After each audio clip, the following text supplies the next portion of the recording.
Let us start with the absolute disaster class in deception currently being masterminded by Brooke Lynn. She genuinely thought she could play God with Willow and the hit and run investigation. She believed she could manipulate the narrative, fabricate the evidence, and walk away clean while Willow took the fall. But this is where it gets interesting, guys. Lies of this magnitude demand a heavy toll, and the universe has a funny way of balancing the scales. The moment Harrison became determined to clear Willow, Brooke Lynn's meticulously crafted house of cards was destined to collapse. We are not just watching a framing plot fall apart, we are watching the psychological unraveling of a woman who flew too close to the sun to protect her own secrets. When Brooke Lynn is finally forced to confess the entire ugly truth to Harrison, it is not merely a marital spat. Harrison represents the absolute letter of the law. He is the moral compass that she has consistently tried to navigate around. Her confession about framing Willow and leaving the scene of the accident is going to shatter the foundational trust of their marriage. How does a man who has dedicated his life to uncovering the truth reconcile his love for a woman who so easily manufactures lies?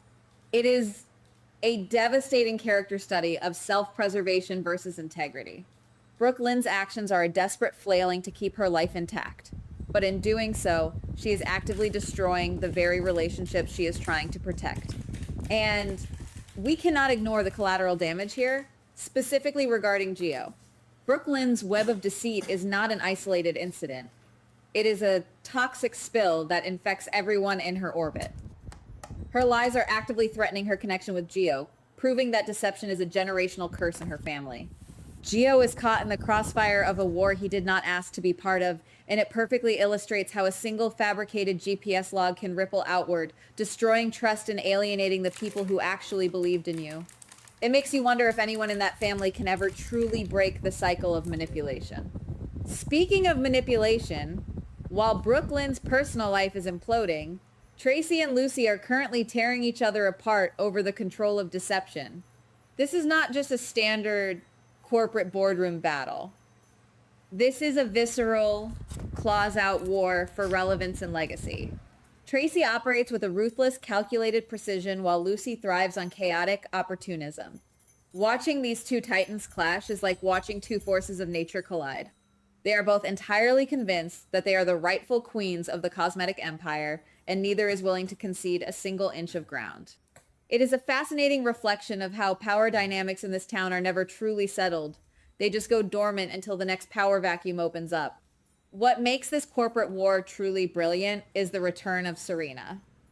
Bringing Serena back into the fold to participate in these business operations is a massive nostalgia hit, but it is also a brilliant strategic narrative move.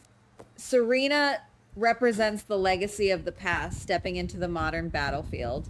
Her involvement adds an entirely new layer of unpredictability to the Tracy and Lucy dynamic. Serena is not just a pawn. She is a wild card carrying the weight of her family's history. Her presence alone shifts the balance of power, and it forces us to ask whether the old guard can survive the influx of new, hungry players who know exactly how to play the game. Shifting gears to a completely different type of battle, we have to talk about the generational trauma and resilience surrounding Portia. Going into a difficult labor immediately following a highly tense confrontation is classic dramatic timing, but let us look deeper at what this represents. Portia is bringing new life into a world that is currently defined by chaos and conflict. The physical pain of her labor is entirely mirrored by the emotional agony of her fractured family dynamics. This is why Marshall, returning to reunite with the family, is so incredibly vital. Marshall serves as the necessary anchor in this storm, a reminder that despite the bitter arguments and the devastating secrets, family is the only safety net that actually holds when the ground falls out from under you. But that safety net is severely tested by the impossible choice currently facing Curtis. Curtis is standing at the ultimate crossroads. Does he accept a plea deal to secure a reduced sentence, or does he risk everything by taking his case to trial? Knowing a guilty verdict could result in a much harsher punishment. This is not just a legal dilemma, it is an existential crisis for a man who has always prided himself on fighting for what is right. Taking the plea means swallowing his pride and admitting defeat to a corrupt system, but it guarantees he will eventually return to his family. Fighting the charges is the honorable path, but honor does not keep you warm in a prison cell. I have to stop and argue with myself on this one. Part of me absolutely wants Curtis to fight. I want him to stand tall in that courtroom, expose the flaws in the case, and walk out a free, vindicated man, because that is the hero narrative we expect. But if I am being completely honest with myself, maybe the plea deal is the only logical way to break this destructive cycle. Does fighting a rigged system always mean you are brave, or is it sometimes just a form of stubborn pride that will ultimately leave Portia and their new baby abandoned? Sometimes true bravery is sacrificing your ego to ensure you can actually be there for the people who need you. It is a haunting question with no right answer. And speaking of people who deserve a break but never get one, let us examine Trina. Trina is finally experiencing a massive high, enjoying the success of her highly anticipated music performance. She is stepping into her own light, claiming her independence, and focusing on her art. But because this is Port Charles, success always paints a massive target on your back. The revelation that she is quickly becoming the target of a dangerous stalker is utterly chilling. It highlights a tragic theme for Trina. Every time she manages to build a sanctuary of happiness, the universe sends a monster to tear down the walls. It is a harsh commentary on how vulnerability is often punished in this world. Adding to Trina's complex emotional landscape is the return of Quinn, who is desperately trying to make amends with Kai and Trina for past mistakes. This storyline perfectly complements the overarching theme of inescapable history. You can move forward, you can find the spotlight, and you can declare your independence, but the past will always buy a front row ticket to your show. Quinn's attempt to heal old wounds forces Trina to confront the ghosts she thought she had left behind. It asks the audience a very difficult question. Is forgiveness a necessary step for personal growth? Or is it just an invitation for old pain to walk back through the front door? Now, we have to talk about the most tragic illusion currently playing out, Cassius and his stolen life as Nathan. Cassius has been operating as a ticking time bomb since the moment he assumed his twin brother's identity. The walls are finally closing in, his cover is blown, and he is officially a fugitive. Logic dictates that he should run as fast and as far as possible to preserve his freedom, but instead, Cassius takes a massive, irrational risk just to have one final meeting with James. This decision strips away the mustache-twirling villainy of the imposter trope and leaves us with a profound, heartbreaking tragedy. We really need to dissect the psychology of Cassius in this moment. He knows the authorities are hunting him. He knows that stepping out into the open to see James could result in his immediate arrest. But the human heart simply does not care about logic or self-preservation when love is involved. Cassius became the mask he was wearing. He fell in love with that little boy, and in a twisted, beautiful way, this reckless goodbye might be the most genuinely Nathan thing that Cassius has ever done. It proves that even a life built entirely on a foundation of lies can produce a love that is absolutely real and undeniable. From quiet tragedies, we pivot to absolute carnage. The situation with Ross on Spoon Island is rapidly deteriorating into a full-scale bloodbath. The gothic, isolated setting of the island is the perfect backdrop for this violent climax regarding the Cold Fusion project. Ross is cornered, desperate, and armed with dangerous information that could shift global power dynamics. When you back a wounded animal into a corner, it fights to the death.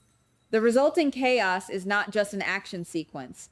It is the violent purge of all the secrets and betrayals that have been festering in the shadows of that estate for months. But the true revelation of the Spoon Island showdown is not the defeat of Ross. It is the terrifying evolution of Jocelyn.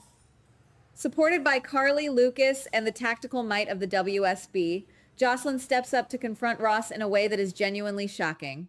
We are watching the real-time death of a civilian and the birth of a ruthless survivor. Jocelyn refusing to let Ross escape with the Cold Fusion research, playing a brutal role in his takedown, is a massive character shift. She is no longer just a bystander caught in the crossfire. She is actively pulling the trigger, metaphorically and perhaps literally. The fact that Z is left completely impressed by Jocelyn's bravery and ruthlessness is a terrifying endorsement. It means Jocelyn has crossed a fundamental line where violence is no longer just a panicked reaction to trauma. It has become a calculated tool in her arsenal. With Carly and Lucas standing by her, we are seeing the cementing of a new generational powerhouse. Is Jocelyn simply becoming a reflection of Carly's fierce protectiveness, or is she evolving into something much colder and much more dangerous? It is a thrilling, albeit unsettling, transformation that redefines her entire trajectory. All of these explosive storylines are converging right as we hit the monumental milestone of the 16,000th episode. This is not just a number, it is a narrative reset. The highly anticipated return of Jason is the ultimate symbol of consequence. Jason is the man who takes the fall, the man who bleeds so others can walk free. His return, exactly when the town is drowning in secrets and violence, is sheer poetic justice. Alongside him, we have the debuts of Tristan and Hudson, mysterious figures who are undoubtedly bringing new agendas to the board, and a newly aged up Scout, reminding us that time marches on and a new generation is ready to inherit this mess. These returning faces and new arrivals are not just fan service, they are the architects of the next era. July is a crucible. The corporate wars, the shattered marriages, the desperate pleas, and the blood spilled on ancient stones are all burning away the old world to make way for the new. The physical wounds will eventually heal, and the blood will wash off the stones of Spoon Island. But the stains these choices leave on their souls, those are permanent. The board has been reset, the pieces are moving, and I have a feeling we are not ready for the endgame. Let me know what you guys think in the comments, because this conversation is far from over. Goodbye. Please like, subscribe, and comment on the GH Spoilers Daily channel.